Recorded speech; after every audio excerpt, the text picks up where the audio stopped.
और अब बात कंगना को सुरक्षा की। कंगना रनौत ने बीएमसी पर आरोप लगा दिया है। जी हां, ये एक और इस पूरे मामले में बड़ी खबर है। कंगना ने ट्वीट कर यह जानकारी दी और कहा कि मेरे दफ्तर में बीएमसी के अधिकारी जबरदस्ती घुसे, बिना नोटिस के बीएमसी अधिकारी यहां पहुंचे, पड़ोसियों को भी धमकी दी गई, गैर कानूनी तरीके से कोई काम नहीं हो रहा, मेरे पास सारे जरूरी कागजात हैं, दफ्तर में तोड़फोड़ की धमकी दी जा रही है, 15 साल की मेहनत से ऑफिस बनाया और अब यहां पर आकर तोड़फोड़ की गई। मेरे दफ्तर में बीएमसी की तरफ से इस तरीके का रवैया साफ तौर पर देखा गया। कंगना रनौत की तरफ से यह ट्वीट किया गया जो सीधे तौर पर सवाल उठा रही थी और यह तक कह रही थी कि मुंबई किसी के बाप का नहीं, जिसके बाद उन्हें सुरक्षा भी दी गई केंद्र के साथ साथ प्रदेश सरकार की तरफ से भी।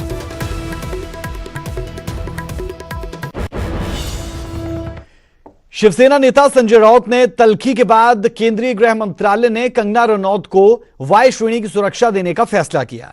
इसके लिए कंगना ने गृह मंत्री अमित शाह का आभार जताया।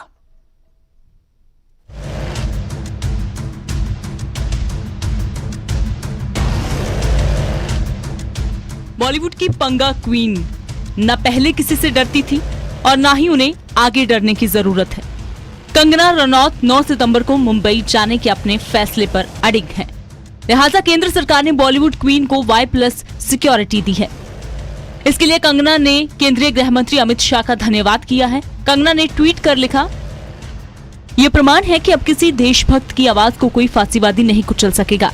मैं अमित शाह जी की आभारी हूँ। वो चाहते तो हालातों के चलते मुझे कुछ दिन बाद मुंबई जाने की सलाह देते, मगर उन्होंने भारत की एक बेटी के वचनों का मान रखा, हमारे स्वाभिमान और आत्मसम्मान की लाज रखी। जय हिंद।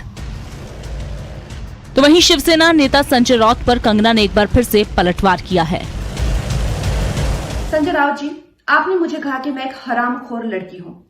आप एक सरकारी मुलाजिम, एक मंत्री, आप तो जानते ही होंगे कि इस देश में हर दिन नहीं हर घंटे कितनी लड़कियों के बलात्कार हो रहे हैं, कितनी लड़कियों का शोषण किया जा रहा है, उनकी बॉडीज काट के ऐसी डाल के फेंक दी जा रही है, उनकी काम की जगहों पे उनको गालियां दी जा रही है, उनका अपमान किया जा रहा है, उनके खुद के पति उनके कान, नाक, मुंह, कान, जबड़े तोड़ रहे हैं। और आपको पता है इसका जिम्मेदार कौन है? इसका जिम्मेदार है ये जो मानसिकता आपने, जिसका भौंडा प्रदर्शन पूरे समाज के सामने, पूरे देश के सामने किया है, वो मानसिकता इसकी जिम्मेदार है। और इस देश की बेटियां आपको माफ नहीं करेगी संजय जी। आपने उन सब महिलाओं का शोषण करने वालों को सशक्तिकरण किया है, इस देश की बेटियां आपको माफ नहीं करेंगी। जब आमिर खान जी ने कहा था मुझे इस देश में डर लगता है, तब उनको किसी ने हरामखोर नहीं कहा, या जब नसीरुद्दीन शाह जी ने कहा था तब उनको किसी ने हरामखोर नहीं कहा।